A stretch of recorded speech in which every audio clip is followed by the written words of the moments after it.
Hey everyone, and welcome back. Today we're diving into something you might find surprisingly useful. Oh, yeah. It's about how not just survive, but actually thrive during those crazy upside-down times. I like it. You know, the ones where it feels like the world's playing a prank on us. And who better to guide us than leadership expert Robin Sharma? He's got some pretty interesting tactics for navigating, choppy waters.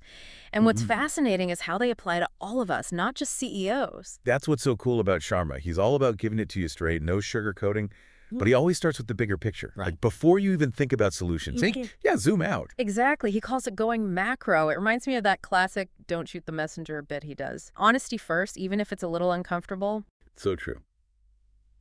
Okay, but why is this going macro so important? Get up on that soapbox for us. Well, think about a time you were super stressed. Maybe facing a tough decision at work or in your personal life. You're so in the weeds, right?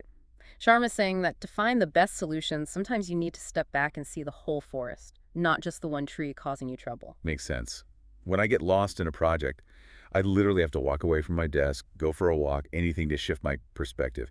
It helps so much. There you go. That's exactly what Sharma's getting at. It's about getting clarity, understanding the full context before reacting, which, as you can imagine, is crucial in a crisis. Okay, so we've zoomed out, we've gone macro. What's next? Should we be dusting off our crystal balls? Funny you should say that. Sharma actually talks about becoming a friendly fortune teller of sorts. But hold your horses. We're not invoking any mystical powers here. So no need to dig out my tarot deck. Bummer. Not quite. What he's really talking about is cultivating prescience. Now, that might sound intimidating, but it's really just a fancy word for strategic foresight. Think of it like Steve Jobs, right? He seemed to know what people wanted before they even did. Okay, I like where this is going. So it's not about predicting the future, but rather anticipating it. Informed anticipation, right?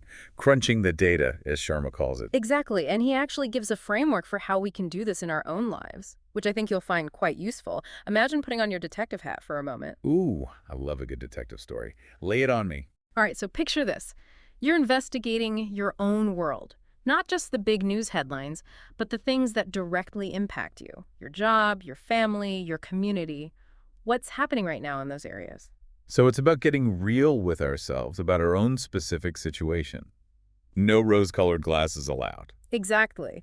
And once you have a clear picture of your current reality, you can start identifying the potential threats that might arise. What are the things that could derail you, throw you off course? This is where that better awareness comes in, right? We talked about that earlier. Absolutely. By naming those threats, you're not being pessimistic. You're being proactive. Okay, makes sense. So we're being our own personal threat assessment team. What's next? Well, once you've identified those potential roadblocks, you can start figuring out how to protect yourself. So we're like building up our defenses or so. Yeah, kind of. This is starting to feel less like fortune telling and more Yeah. like, strategic planning, which I can get behind. Exactly. And don't worry, it's not about becoming Yeah. a pessimist and only focusing on the negative. This leads to the best part of Sharma's framework. Okay, you got to give me the good stuff. I'm on the edge of my seat here. All right, so once you've identified your threats and potential protections, you can start to see what opportunities might emerge. Think about it sometimes. Those challenging times, they force us to get creative, to innovate and find new solutions. I love that. So it's about turning those what ifs into what if we could kind of thinking. Yeah, exactly. You Yeah. got it. By going through this process of really analyzing your situation, you can actually start to see possibilities that weren't even on your radar before. Yeah. That's such a powerful shift in perspective. Instead of being overwhelmed by the chaos, we can actually use it to our advantage. Okay, so we're thinking big picture. We're crunching the data. We're becoming strategic masterminds. What else does Sharma have up his sleeve? Well, this is where his message really resonated with me. He says, and I'm paraphrasing here, that when things get tough, we often look for external solutions, a new job, a different city, even a new relationship. But Sharma challenges us to look inward. Interesting. So instead of trying to change our external circumstances, he's saying we need to start with ourselves. Exactly. He calls it strengthening our four interior empires. And trust me, this is where the real magic happens. Okay, I'm intrigued. What are these four interior empires? Fill us in. He's talking about mindset, heart set, health set, and soul set. Each one is crucial for building Inner strength and resilience, especially when we're facing those inevitable curveballs life throws our way. Okay, I'm no emperor, but I'm ready to rule my inner world. Give us Sure. a crash course on each one. What's the deal with mindset? Think of mindset as your inner fortress against negativity. Sharma is saying, especially in a crisis, you need that unshakable belief in yourself to navigate the chaos. So it's about cultivating that inner strength that I've got this attitude, Hmm. even when things are tough. I like it. What about heart set? Heartset is all about emotional resilience. It's about cultivating self-compassion, learning to manage those tough emotions like fear and anxiety, and practicing gratitude even when things feel heavy. Less reacting, more responding, right? Okay, that's heart set. What's up with health set? Sounds pretty straightforward. Yeah, it is. This one's about taking care of your physical well-being, sleep, nutrition, exercise. Sharma's big on the mind-body connection, how those things impact our ability to handle stress and make clear decisions. Can't argue with that. A good night's sleep works wonders. All right, last but not least, we've got soul set. What's that all about? This is the big one. Soul set is about connecting with your values, your purpose, what truly matters to you. Sharma's argument is that when you have that strong inner compass, it's easier to weather the storms because you know what you stand for. Makes sense. So how do we actually do all of this? It's one thing to say be stronger, but how do we actually build these interior empires? Give us the inside scoop. Well, Sharma's a huge advocate for starting your day strong. You might be familiar with his 5 a.m. club concept. Yeah. Ah, yes, the infamous 5 a.m. club. Now, before everyone tunes out thinking they need to become a morning person, I think it's important to point out that Right, exactly. It's not about the specific time, but rather about creating a routine that sets you up for success. it's about creating that structure and intentionality, those little rituals that nourish our mind, body, and spirit before the day even begins. You nailed it. And those rituals could be anything that works for you. Meditation, journaling, exercise, even just enjoying a quiet cup of coffee while listening to your favorite music. Find what feeds your soul and do that. Love it. Okay, so we're building our inner empires. We're starting our days strong.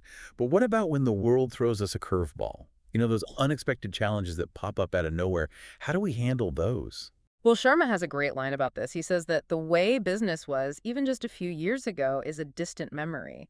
He actually uses this playful phrase. He says, Kansas has gone bye-bye. An artistic sabbatical. Sounds a little out there during a time when most of us are craving a break from all the upheaval. I know, right? But remember how we talked about shifting our perspective? That's exactly what Sharma wants us to do here. He's urging us to view this period of uncertainty, however tough it might be, as an opportunity for growth and renewal.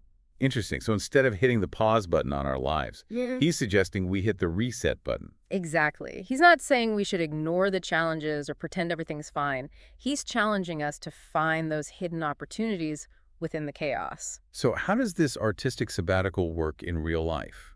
It looks different for everyone. For some, it might mean finally tackling that creative project they've been putting off, the one that always brings them joy. For others, it might be diving deep into self-reflection through journaling, meditation, or getting lost in a good book. It could even be something as simple as being more present with loved ones, or finally committing to that fitness goal, right? Absolutely. The key is to use this time to reconnect with yourself, to explore those things that light you up, and ultimately to emerge from this period stronger and more aligned with your values. It's about taking ownership of this moment, this enforced quietude, as Sharma calls it, and using it to our advantage. You got it. Sharma is a firm believer that discomfort fuels growth. This isn't about waiting for things to go back to normal, but about embracing the unknown and seeing it as fertile ground for transformation. I love that. Instead of just wishing for a better world, we can use this time to become better versions of ourselves. And here's the amazing thing. When we do that, when we prioritize our own growth and well-being, it has a ripple effect. We inspire others to do the same. So whether we're tackling our to-do list with renewed focus, finally starting that passion project, Yeah. or simply being kinder and more patient with the people around us, it all matters. It really does. It's about recognizing that we all have the power to create positive change in our own lives and in the world around us, starting right now. This has been such an insightful conversation. I feel equipped with a whole new toolkit for navigating these crazy times. Me too. It's about taking Sharma's wisdom and making it our own. It's not about waiting for someone else to fix things. It's about stepping up and leading by example, even in the smallest of ways. Which brings us to that final, provocative thought you wanted to leave our listeners with. Yeah. The one that really gets to the heart of Sharma's message. It's this. What if this period of uncertainty however uncomfortable it might be, is actually our greatest opportunity to evolve, both individually and collectively? Wow, what a powerful question. So for all of you diving deep with us today, think about that. And if you want even more from Robin Sharma, we'll have links to his work in the show notes. Until next time, stay curious.